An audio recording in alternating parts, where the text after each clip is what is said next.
आकलन करते हुए कई महत्वपूर्ण बिंदु आज सामने रखे हैं और कई जरूरी सुझाव भी दिए हैं। और बहुत स्वाभाविक था कि जहां पर मृत्यु दर ज्यादा है, जहां पर कोरोना का स्प्रेड तेज हो रहा है, उन राज्यों के साथ विशेष रूप से चर्चा की गई है। लेकिन बाकी राज्यों के पास भी काफी अच्छे सुझाव हो सकते हैं। तो मैं आग्रह करूंगा कि ऐसे कोई पॉजिटिव सुझाव जो जरूरी हैं, आपको लगता है, वो मेरे तक पहुंचाइए, ताकि कोई कोई रणनीति बनाने में वो उपकारक होंगे। अभी यहाँ जो भारत सरकार की तरफ से स्वास्थ्य सचिव की तरफ से प्रेजेंटेशन रखा गया, उससे भी स्पष्ट है कि एक बार फिर चुनौतीपूर्ण स्थिति बन रही है। कुछ राज्यों में स्थिति ज्यादा चिंताजनक है। ऐसे में गवर्नेंस सिस्टम में सुधार ये बहुत आवश्यक है। ये मैं समझ सकता हूं कि साल भर की इस लड़ाई के कारण व्यवस्था में भी थकान आ सकती है, ढीलापन भी आ सकता है। लेकिन ये 2-3 सप्ताह और अगर हम टाइट करें और अदर गवर्नर्स को बड़ा मजबूत करें, इस पर हमने बल देना चाहिए। साथियों, आज की समीक्षा में कुछ बातें हमारे सामने स्पष्ट हैं और उन पर हमें विशेष ध्यान देने की जरूरत है।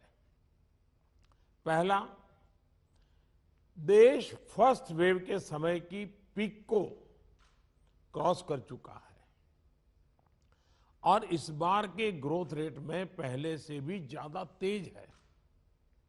दूसरा, महाराष्ट्र, छत्तीसगढ़, पंजाब, मध्य प्रदेश, गुजरात समेत कई राज्य फर्स्ट वेव की पीक को भी क्रॉस कर चुके हैं। कुछ और राज्य भी इस ओर तेजी से बढ़ रहे हैं। मैं समझता हूं कि हम सब के लिए ये चिंता का विषय है, सीरियस कंसर्न है। और तीसरा, इस बार लोग पहले की अपेक्षा बहुत अधिक कैजुअल हो गए हैं। अधिकतर राज्यों में प्रशासन भी सुस्त नजर आ रहा है। ऐसे में कोरोना के केसेस की इस अचानक बढ़ोतरी ने मुश्किलें ज्यादा पैदा की है। कोरोना के प्रसार को रोकने के लिए फिर से युद्ध स्तर पर काम करना आवश्यक है। साथियों, इन तमाम चुनौतियों के बावजूद हमारे पास पहले की अपेक्षा बेहतर अनुभव है, पहले की अपेक्षा अच्छे संसाधन है और अब एक वैक्सीन भी हमारे पास है। जन भागीदारी के साथ साथ हमारे परिश्रमी डॉक्टर्स और health workers, health care staff ने स्थिति को संभालने में बहुत मदद की है और आज भी कर रहे हैं। आप सभी में अपने पहले के अनुभवों का प्रभावी ढंग से उपयोग अपेक्षित है। अब आप कल्पना कीजिए कि गत वर्ष इन दिनों में हमारे हाल क्या थे। हमारे पास टेस्टिंग लैब नहीं थे, इवन मास्क कहां से मिलेगा ये भी एक चिंता का विषय था, पीपी किट नहीं था। और उस समय हमारे लिए बचने का एकमात्र साधन बचा था लॉकडाउन, ताकि हम व्यवस्थाओं को एकदम से जितना तेजी से बढ़ा सके और वो हमारी स्ट्रेटेजी काम आई। हम व्यवस्थाओं को बना सके, संसाधन खड़े कर पाए, हमारी अपनी कैपेबिलिटी बढ़ाई, दुनिया से जहां से प्राप्त कर सकते कर पाए और लॉकडाउन के समय का हमने उपयोग किया। लेकिन आज जो स्थिति है, आज जब हमारे पास सब संसाधन है, तो हमारा बल, और ये हमारे गवर्नेंस की कसौटी है, हमारा बल माइक्रो कंटेनमेंट जोन पर होना चाहिए। छोटे छोटे कंटेनमेंट जोन पे सबसे ज्यादा होना चाहिए। जहां पर रात्रि कर्फ्यू का प्रयोग हो रहा है, वहां मेरा आग्रह है कि उसके लिए शब्द प्रयोग हमेशा करें, कोरोना कर्फ्यू, ताकि कोरोना के प्रति एक सजगता बनी रहे। कुछ लोग ये इंटेलेक्चुअल डिबेट करते हैं कि क्या कोरोना रात को ही आता है। हकीकत में दुनिया ने भी ये रात्रि कर्फ्यू के प्रयोग को स्वीकार किया है, क्योंकि हर व्यक्ति को कर्फ्यू समय होता है तो याद आता है कि हाँ, मैं कोरोना काल में जी रहा हूं और बाकी जीवन व्यवस्थाओं को कम से कम प्रभाव होता है। हाँ, अच्छा होगा कि हम कोरोना कर्फ्यू रात को 9 बजे शुरू करें या रात को 10 बजे शुरू करें और सुबह 5-6 बजे तक चलाएं, ताकि बाकी व्यवस्थाओं को प्रभाव ज़्यादा न हो। और इसलिए उसको कोरोना कर्फ्यू के नाम से ही प्रचलित करें। और कोरोना कर्फ्यू एक प्रकार से लोगों को एजुकेट करने के लिए काम आ रहा है, अवेयरनेस के लिए काम आ रहा है, तो हमने इसके तरफ ध्यान देने के। लेकिन मैंने पहले कहा, अब हमारे पास व्यवस्थाएं इतनी हो चुकी हैं, माइक्रो कंटेनमेंट जोन, उसी पर बल दीजिए, आपको अच्छे परिणाम मिलेंगे। हाँ, उसमें जरा सरकार को थोड़ी मेहनत ज्यादा पड़ती है, गवर्नेंस को टाइट रखना पड़ता है, हर चीज को माइन्यूटली ऑब्जर्व करना पड़ता है, लेकिन ये मेहनत रंग लाएगी, ये मुझ पर विश्वास कीजिए। दूसरी बात है, हमने पिछली बार कोविड का आंकड़ा 10 लाख एक्टिव केसेस से 1.25 लाख तक नीचे लाकर दिखा दिया था। ये जिस रणनीति पर चलते हुए संभव हुआ, वो आज भी उतने ही सटीक है। और मजा देखिए, उस समय सफलता हम ही लोगों ने पाई थी, तब संसाधन भी कम थे। आज तो संसाधन ज्यादा है और अनुभव भी ज्यादा है, और इसलिए हम इस पीक को बहुत तेजी से नीचे ला सकते हैं, पीक को ऊपर जाते रोक भी सकते हैं। और अनुभव कहता है कि test, track, treat, Covid appropriate behaviour और कोविड मैनेजमेंट, इन्हीं चीजों पर हमें बल देना है। और आप देखिए, अब एक विषय ऐसा आया है, मैं आप सभी मुख्यमंत्रियों से आग्रह करता हूं कि आप अपने राज्य की मशीनरी के द्वारा थोड़ा अगर एनालिसिस करें, सर्वे करें, और एक सवाल का जवाब हमें मिल सकता है क्या, मैं इसको सवाल के रूप में कह रहा हूं। होता क्या है कि इन दिनों कोरोना में, ये थोड़ा वेरिफिकेशन का विषय है, लेकिन आप भी उसको राज्य में करवा सकते हैं।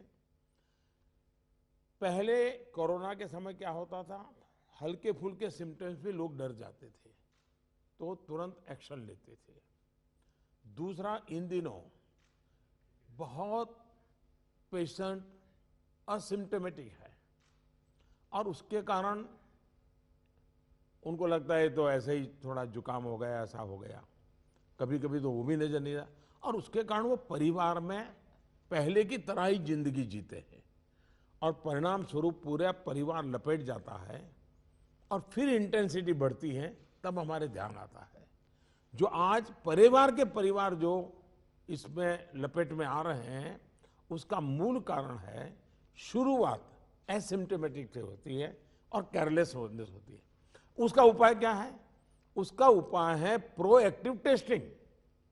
हम जितना ज्यादा टेस्टिंग करेंगे तो एसिम्टोमेटिक जो पेशेंट होगा वो भी ध्यान में आ जाएगा, तो परिवार में होम क्वारंटाइन वगैरह ढंग से कर लेगा। वो परिवार के साथ जैसे नॉर्मल जिंदगी जीता है वो नहीं जिएगा, और इसलिए पूरा परिवार जो आज सब लपेट में आ जाता है उसको हम बचा सकते हैं। और इसलिए हम अभी चर्चा जितनी वैक्सीन की करते हैं उससे ज्यादा चर्चा हमें टेस्टिंग की करने की जरूरत है, बल टेस्टिंग पर देने की जरूरत है। और हमने सामने से टेस्टिंग के लिए जाना है, उसको तकलीफ हो और फिर टेस्टिंग करने के लिए आए और फिर उसको पॉजिटिव नेगेटिव मिल जाए, और वो मैं समझता हूं क्रम हमारे लिए थोड़ा बदलना पड़ेगा। हमारे पास वायरस को कंटेन करने के लिए एक अहम तरीका है कि हम ह्यूमन होस्ट को कंटेन करें। मैंने पहले भी कहा था, ये कोरोना एक ऐसी चीज है कि जब तक आप उसको लेकर के नहीं आओगे, घर में नहीं आता है। और इसलिए ह्यूमन सोर्स जो है, हर एक को हमने जागरूक करना पड़ेगा, उसने नियमों का पालन करना होगा, ये बहुत आवश्यक है। और निश्चित तौर पर इसमें टेस्टिंग और ट्रैकिंग की बहुत बड़ी भूमिका है। हम टेस्टिंग को लाइट न लें। टेस्टिंग को हमें हर राज्य में इतना बढ़ाना होगा कि पॉजिटिव रेट कैसे भी करके 5% के नीचे ला करके रख जाए। और आपको याद होगा, शुरू में जब कोरोना की खबरें आने लगी तो हमारे यहाँ कंपटीशन होने लगी। वो राज्य तो निकम्मा है, वहाँ बहुत बढ़ गया, फलाना राज्य बहुत अच्छा कर रहा है, राज्यों की आलोचना करना बड़ा फैशन हो गई थी। तो पहली मीटिंग में मैंने आप सबसे कहा था कि संख्या बढ़ने से आप जरा भी चिंता मत कीजिए, उसके कारण आपका परफॉर्मेंस बुरा है, प्रेशर में मत रहिए, आप टेस्टिंग पर बल दीजिए। और वो बात मैं आज भी कह रहा हूँ, संख्या ज़्यादा है इसलिए आप गलत कर रहे हैं, ये सोचने की ज़रूरत नहीं है। आप टेस्टिंग ज़्यादा करते हैं, उसके कारण पॉजिटिव केस नज़र आते हैं, लेकिन बाहर निकलने का रास्ता वही है। और जो आलोचना करने वाले हैं, थोड़े दिन आलोचना सुननी पड़ेगी, लेकिन रास्ता तो टेस्टिंग का ही है। टेस्टिंग के कारण आंकड़ा बड़ा आ जाता है, आने दीजिए। उसके कारण कोई राज्य अच्छा है, कोई राज्य बुरा है, ऐसा मूल्यांकन का तरीका ठीक नहीं है। और इसलिए मेरा आपका आग्रह है कि इस प्रेशर से बाहर निकल जाइए, टेस्टिंग को बल दीजिए। भले पॉजिटिव केस ज़्यादा आते हैं, आने दीजिए, लेकिन उसी का तो हम उपाय कर पाएंगे। और हमारी टारगेट 70%, 70% RT-PCR टेस्ट करने का है। कुछ जगह से मेरे पास खबर आई है, मैंने वेरीफाई नहीं किया है, कि कुछ लोग जो RT-PCR टेस्ट कर रहे हैं उसमें जो सैंपल लेते हैं उसमें बहुत लेथार्जिक है, ऐसे ही मुंह के आगे ही से सैंपल ले लेते हैं। ऐसा है, बहुत गहरे जाकर के सैंपल लिए बिना रियल रिजल्ट मिलता ही नहीं है। अगर आपने ऊपर ऊपर से ले लिया मुंह में थोड़ा सा डाल करके, तो जो रिजल्ट आएगा वो तो नेगेटिव ही आने वाला है। और इसलिए जब तक सुई को अंदर डाल करके सैंपल नहीं लेते हैं, जिन राज्यों में ये हो रहा है इसको रोकने के लिए कोशिश कीजिए। भले पॉजिटिव केस बढ़े, चिंता मत कीजिए, लेकिन पॉजिटिव केस होगा तो ट्रीटमेंट होगा, लेकिन वो नहीं होगा तो वो घर में फैलाता रहेगा, पूरे परिवार को, पूरे मोहल्ले को, पूरे टेनामेंट को, सबको लपेट लेगा। हमने पिछली मीटिंग में भी इस पर चर्चा की थी कि RT-PCR टेस्ट बढ़ाने की जरूरत है। और फिर मैं कहता हूं कि प्रॉपर सैंपलिंग और प्रॉपर होना चाहिए। आपने देखा होगा, कुछ लैब सबको निगेटिव दे रही है, कुछ लैब सबको पॉजिटिव दे रही है, तो ये तो अच्छी चित्र नहीं है। तो कहीं कुछ कमी है, और ये गवर्नेंस के माध्यम से हमने चेक करना होगा। कुछ राज्यों को इसके लिए इंफ्रास्ट्रक्चर बढ़ाने की जरूरत होगी, लेकिन इसे जितनी तेजी से करेंगे उतना ही मददगार होगा। लैब्स में शिफ्ट बनाने की जरूरत करनी है, तो मैं समझता हूं इसे भी किया जाना चाहिए। साथ ही मैंने पहले से पारण में कहा, कंटेनमेंट जोन्स में टेस्टिंग पर हमें बहुत बल, जिस कंटेनमेंट जोन तय करें उसमें एक भी व्यक्ति टेस्टिंग के बिना रहना नहीं चाहिए। आप देखिए, आपको परिणाम फटाफट मिलना शुरू हो जाएगा। साथियों, जहां तक ट्रैकिंग का प्रश्न है, प्रशासनिक स्तर पर हर इन्फेक्शन के हर कॉन्टैक्ट को ट्रैक करना, टेस्ट करना और कंटेन करना, इनमें बहुत तेजी की जरूरत है। 72 आवर्स में कम से कम 30 कॉन्टैक्ट ट्रेसिंग से हमारा टारगेट कम नहीं होना चाहिए। एक व्यक्ति का खबर आया तो उसके 30 संबंधित लोगों जो भी मिले हैं उसको हमने करना ही पड़ेगा। कंटेनमेंट जोन की भी सीमाएं स्पष्ट होनी चाहिए, वेग नहीं होना चाहिए। पूरे के मोहल्ले, इलाके के इलाके, ऐसा मत करो। अगर 2 फ्लैट हैं, एक इमारत में 6 मंजिला है, तो फिर उतनों को ही करो। बगल का टावर है, उसको बाद में देखो। अदरवाइज क्या होगा कि हम सब के सब सरल मार्ग यही है कि मेहनत कम पड़ती है, ये कर दो, उस दिशा में मत जाइए। आप सब इस दिशा में सक्रिय हैं, बस हमारी सतर्कता में कोई कमी नहीं आनी चाहिए, यही मेरा आग्रह रहेगा। हमें ये सुनिश्चित करना है कि कोविड फटीग के चलते जमीन तक जाते जाते प्रयासों में सुस्ती किसी भी प्रकार से नहीं आने देनी है।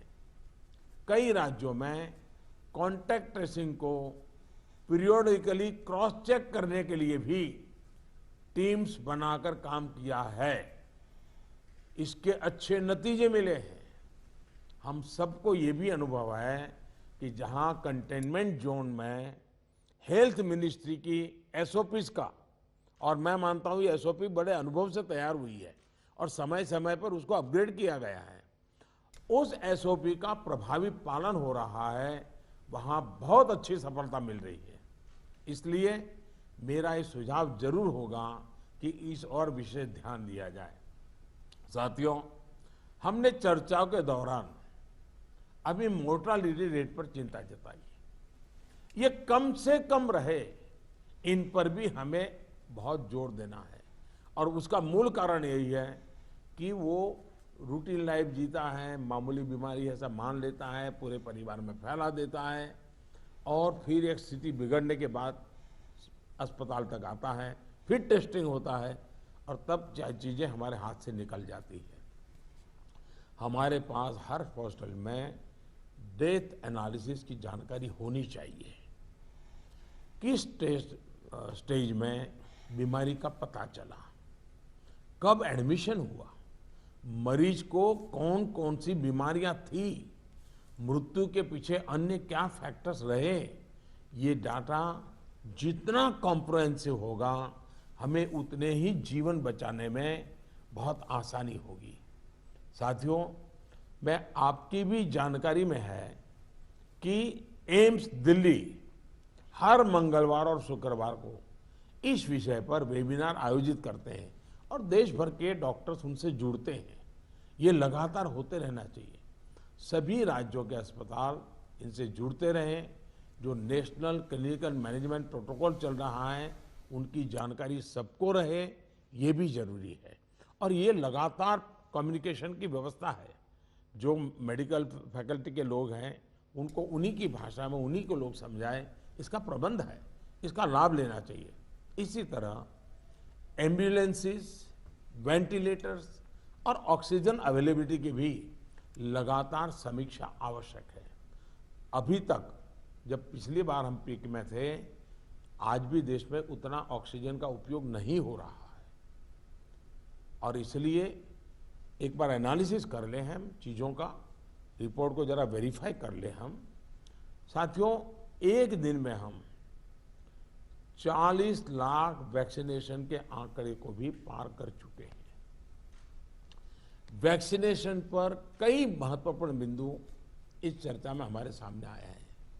देखिए, वैक्सीनेशन में भी आपके अधिकारियों को लगाइए, दुनिया भर के समृद्ध से समृद्ध देश जिसके पास सब सुविधाएं उपलब्ध है, उन्होंने भी वैक्सीनेशन के लिए जो क्राइटेरिया तय किए हैं, भारत उनसे अलग नहीं है। आप जरा स्टडी तो कीजिए, आप पढ़े लिखे लोग आपके पास है, जरा देखिए तो सही। और नए वैक्सीन डेवलपमेंट के लिए जितना भी कोशिश हो रही है, मैक्सिमम वैक्सीनेशन और मैन्युफैक्चरिंग कैपेसिटी है, उसके लिए भी काम हो रहा है। और वैक्सीन के डेवलपमेंट से लेकर स्टॉक और वेस्टेज जैसे जरूरी बिंदुओं पर भी चर्चा हुई है। ये बात सही है। आपको मालूम है कि भी इतनी वैक्सीन बन पाती है। अभी ऐसा तो नहीं है कि इतने बड़े बड़े फैक्ट्रियां कोई रातों रात लग जाती हैं। जो हमारे पास अवेलेबल है उसके हमें प्रायोरिटाइज करना पड़ेगा। किसी एक राज्य में सारा माल रख करके हमें परिणाम मिल जाएगा, ये सोच ठीक नहीं है। हमें पूरे देश को ख्याल करके ही उसको मैनेजमेंट करना पड़ेगा। कोविड मैनेजमेंट का एक बहुत बड़ा पार्ट वैक्सीन वेस्टेज ये रोकना भी है। साथियों, वैक्सीन को लेकर राज्य सरकारों की सलाह, सुझाव और सहमति ने से ही देशव्यापी रणनीति बनी है। मेरा आप सभी से आग्रह होगा कि हाई फोकस्ड डिस्ट्रिक्शन जो है उनमें 45 साल के ऊपर 100% वैक्सीन के लिए लगातार प्रयास कीजिए। एक बार एक तो अचीव करके देखिए। मैं एक सुझाव देता हूं, क्योंकि ये कभी कभी वातावरण बदलने के लिए चीजें बहुत काम आती हैं। 11 अप्रैल ज्योतिबा फुले जी की जन्म जयंती है और 14 अप्रैल बाबा साहब आम्बेडकर जी की जन्म जयंती है। क्या हम 11 अप्रैल से 14 अप्रैल पूरे अपने राज्य में टीका उत्सव मना सकते हैं? एक पूरा वातावरण क्रिएट कर सकते हैं टीका उत्सव का। एक विशेष अभियान चलाकर हम ज्यादा से ज्यादा एलिजिबल लोगों को वैक्सीनेट करें। जीरो वेस्टेज तय करें हम कि इन 4 दिन जो है टीका उत्सव में जीरो वेस्टेज होगा। वो भी हमारी वैक्सीनेशन कैपेसिटी को बढ़ा देगा। हमारी वैक्सीनेशन कैपेसिटी का ऑप्टिमम यूटिलाइजेशन ये हम लोग करें। और इसके लिए अब हमें यदि वैक्सीनेशन केंद्रों की संख्या बढ़ानी है तो उसको भी बढ़ाएं। पहले एक बार देखें कि हम 11 से 14 अप्रैल किस प्रकार से चीजों को मोबिलाइज कर सकते हैं। एक अचीवमेंट का सेटिस्फैक्शन मिलेगा, वातावरण बदलने में बहुत काम आएगा। और मैं भारत सरकार को भी मैंने कहा हुआ है कि जितनी मात्रा में हम वैक्सीनेशन पहुंचा सकते हैं पहुंचाने का प्रयास करें। हमारा प्रयास यही होना चाहिए कि इस टीका उत्सव में हम ज्यादा से ज्यादा लोगों को वैक्सीनेट करें, और वो भी एलिजिबल वर्ग को। मैं देश के युवाओं से भी आग्रह करूंगा कि आप अपने आसपास के भी 45 साल के ऊपर के जो लोग हैं उनको वैक्सीन लगाने के लिए मदद करिए। मेरी नौजवानों से विशेष अपील है, आप हेल्दी हैं, सामर्थ्यवान हैं, आप बहुत कुछ कर सकते हैं, लेकिन अगर मेरा देश का नौजवान कोरोना के जो एसओपीज हैं, जो प्रोटोकॉल्स हैं, डिस्टेंस मेंटेन करने वाली बात है, मास्क पहनने वाली बात है, अगर मेरा देश का नौजवान इसको लीड करेगा तो कोरोना की कोई ताकत नहीं है कि मेरे नौजवान तक पहुंच जाए। हम पहले इस प्रिकॉशन को नौजवानों पर बल दें। नौजवानों को वैक्सीन के लिए जितना हम मजबूर करना चाहते हैं उससे ज्यादा उसको प्रोटोकॉल के लिए प्रेरित करें। अगर हमारा नौजवान इसको बीड़ा उठा लेगा, खुद भी प्रोटोकॉल का पालन करेगा, औरों से भी करवाएगा, तो आप देखिए वही स्थिति जैसे हम एक बार पीक पर जाकर के नीचे आए थे, दोबारा हम आ सकते हैं। इस विश्वास के साथ हम आगे चल सकते हैं। सरकार ने एक डिजिटल व्यवस्था बनाई है जिससे लोगों को वैक्सीन में मदद मिल रही है, और बहुत अच्छा अनुभव सब लोग लिखते भी हैं कि भाई मुझे बहुत अच्छा अनुभव रहा। लेकिन इस डिजिटल व्यवस्था से जुड़ने में जैसे भी परेशानी आ रही है, जैसे गरीब परिवार हैं उनके लिए टेक्नोलॉजी का समझ नहीं है, मैं नौजवानों से कहूंगा ऐसे परिवारों को मदद करने के लिए आप आगे आइए। हमारे एनसीसी हो, हमारे एनएसएस हो, ये हमारे राज्य के जो सरकार की व्यवस्थाएं हैं उनको हम काम में लगाएं ताकि लोगों को थोड़ी मदद मिले। हमने इसकी चिंता करनी चाहिए। शहरों में एक बहुत बड़ा वर्ग है जो गरीब है, बुजुर्ग है, झुग्गी झोपड़ी में रहता है, उन तक ये बातें पहुंचाएं, उनको हम वैक्सीनेशन के लिए ले जाएं। ये हमारे वॉलेंटियर्स को, सिविल सोसाइटी को, हमारे नौजवानों को हमारी सरकारें मोबिलाइज करें और उन्हें प्राथमिकता के आधार पर हम वैक्सीन लगवाना अगर हमारा प्रयास रहेगा तो हमें एक पुण्य का काम का संतोष मिलेगा और हमें उनकी चिंता जरूर करनी चाहिए। वैक्सीनेशन के साथ साथ हमें ये भी ध्यान रखना है कि वैक्सीन लगवाने के बाद भी लापरवाही न बरते। सबसे बड़ी संकट ये हो गया है कि भाई अब मुझे कुछ होगा ही नहीं। डे वन से मैं कह रहा हूं, दवाई भी और कड़ाई भी। हमें लोगों को ये बार बार बताना होगा कि वैक्सीन लगने के बाद भी मास्क वगैरह जो प्रोटोकॉल्स है उसका पालन और अनिवार्य है। इंडिविजुअल लेवल पर लोगों में मास्क और सावधानी को लेकर जो लापरवाही आई है उसके लिए फिर से जागरूकता जरूरी है। जागरूकता के इस अभियान में हमें एक बार फिर समाज के प्रभावी व्यक्तियों, सामाजिक संगठनों, सेलिब्रिटीज, ओपिनियन मेकर्स अपने साथ जोड़ना होगा। और इसके लिए मेरा आग्रह है कि गवर्नर नाम की जो अपने यहाँ इंस्टीट्यूट है उसका भी भरपूर उपयोग किया जाए।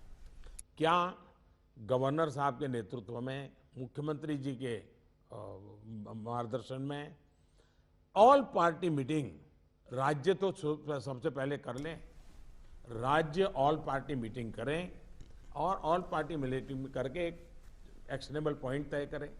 फिर मेरा आग्रह है कि गवर्नर साहब और मुख्यमंत्री मिलकर के जितने भी इलेक्टेड लोग हैं उनका वर्चुअल वेबिनार करें। पहले अर्बन बॉडीज का करें, फिर रूरल बॉडीज का करें, जितने लोग चुन करके आए हैं उनसे करें और उनके सामने सभी आपके असेंबली में जो जीत करके लोग आए हैं उसके जो फ्लोर लीडर हैं सब संबोधित करें। तो एक पॉजिटिव मैसेज अपने आप शुरू हो जाएगा कि भाई इसमें राजनीति नहीं करनी है, सबने मिलकर के करना है। तो मैं समझता हूँ एक तो ये प्रयास करना चाहिए।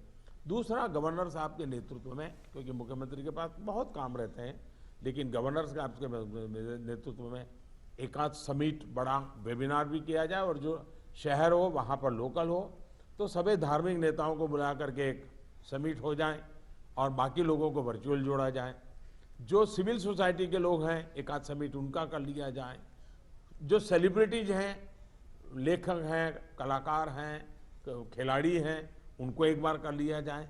मैं समझता हूं कि ये गवर्नर के माध्यम से इस प्रकार के लगातार भिन्न भिन्न समाजों के लोगों को जोड़ने का एक मूवमेंट चलाया जाए। और यही बात कि भाई आप इन प्रोटोकॉल का फॉलो कीजिए, टेस्टिंग पर बल दीजिए। हमारा क्या हुआ है, हम एकदम टेस्टिंग भूल करके वैक्सीन पे चले गए। वैक्सीन जैसे जैसे प्रोडक्ट होगी, जैसे जैसे पहुंचेगी। हमने लड़ाई जीती थी बिना वैक्सीन को। वैक्सीन आएगी कि नहीं आएगी वो भी भरोसा नहीं था, तब हम लड़ाई जीते हैं। तो आज हमें इस प्रकार से भयभीत होने की कोई जरूरत नहीं है, लोगों को भयभीत होने नहीं देना है। अगर हम जिस तरीके से लड़ाई को लड़े थे उसी तरीके से लड़ाई को जीत सकते हैं। और जैसा मैंने कहा, पूरे परिवार लेपट में आ रहे हैं, उसका मूल कारण जो मुझे नजर आता है, फिर भी आप लोग इसको वेरीफाई कीजिए। मैं क्लेम नहीं कर रहा हूं किसी चीज का, मैं सिर्फ अपना ध्यान आकर्षित करता हूं कि एसिम्प्टोमेटिक कारणों से शुरू में परिवार में ये फैल जाता है, फिर अचानक परिवार में जो पहले से बीमार व्यक्ति है या कुछ करने वाला है वो एकदम से नए संकट में आ जाता है, फिर पूरा परिवार संकट में आ जाता है। और इसलिए मेरा आग्रह है, प्रोएक्टिवली हमने टेस्टिंग पर बल देना होगा। हमारे पास व्यवस्थाएं हैं, हिंदुस्तान के हर जिले में लैब बन चुकी हैं। एक लैब से शुरू किया था हमने, आज हर जिले में लैब पहुंच गई है। और हम इस चीज को बल ना दे तो कैसे होगा। इसलिए मेरा आग्रह है, जहां तक राजनीति करना न करने का सवाल है, मैं तो डे वन से देख रहा हूं, भांति भांति के बयानों को झेल रहा हूं, लेकिन मैं कभी मुंह खोलता नहीं हूं, क्योंकि मैं मानता हूं ये हिंदुस्तान के लोगों की सेवा करना पवित्र हमारा जिम्मेवारी है। हमें ईश्वर ने इस समय ये कठिन परिस्थिति में सेवा करने का जिम्मा दिया है, हमने इसको निभाना है। जो राजनीति करना चाहते हैं वो कर ही रहे हैं, उनके लिए मुझे कुछ कहना नहीं है। लेकिन हम सभी मुख्यमंत्री अपने राज्य के सभी दलों को बुला करके, सभी प्रकार के लोगों को साथ रख करके अपने राज्य में स्थिति को बदलने के लिए आगे आएंगे। मुझे पक्का विश्वास है इस संकट को भी हम देखते ही देखते पार करके निकल जाएंगे। फिर एक बार मेरा यही मंत्र है, दवाई भी और कड़ाई भी। ये इस विषय में कोई कॉम्प्रोमाइज मत कीजिए जी। मैंने पिछली बार भी कहा था कि आपको जुकाम की दवा ले ली और बाहर बारिश आ रही है, आप कहें मैं छाते का उपयोग नहीं करूंगा, ये नहीं चल सकता है। आपको अगर जुकाम हुआ है, दवाई ली है, ठीक हुए, तो भी अगर बारिश आ रही है तो आपको छाता रखना ही पड़ेगा, रेनकोट पहनना ही पड़ेगा। वैसा ही ये कोरोना एक ऐसी बीमारी है जैसे हर प्रोटोकॉल में फॉलो करते हैं, इसको भी करना पड़ेगा। और मैं ये कहूंगा कि जैसे हमने पिछली बार कोरोना को नियंत्रित किया था, वैसे ही हम इस बार भी कर लेंगे, मेरा पक्का विश्वास है। और मेरा आप पर भरोसा है, आप अगर इनिशिएटिव लेंगे, चिंता करेंगे और फोकस टेस्टिंग पे कीजिए। वैक्सीनेशन की व्यवस्था एक लंबे कालखंड के लिए है, जो निरंतर चलानी होगी, वो चलाते रहेंगे। आज बल हम इस पर दें और जो एक टीका उत्सव एक ब्रेक थ्रू करने के लिए तय किया है, उस टीका उत्सव पर हम एक नई सफलता प्राप्त करें। एक नया विश्वास पैदा करने के लिए एक छोटा सा अवसर काम आ सकता है। मैं फिर एक बार आपके सुझावों की प्रतीक्षा करूंगा। बहुत बहुत धन्यवाद। धन्यवाद प्रधानमंत्री जी। मैं अब सभी का धन्यवाद कर हम इस बैठक की समाप्ति करते हैं। आज जो प्रधानमंत्री जी ने हमारा मार्गदर्शन किया है, उस पर अपने अपने राज्य में हम तेजी से आगे बढ़े और फिर एक बार कोरोना पर विजय प्राप्त करें, यही सबको मेरा निवेदन है। धन्यवाद। Subscribe to our channel by clicking the subscribe button. Click the bell button and enjoy the latest uploads from our channel.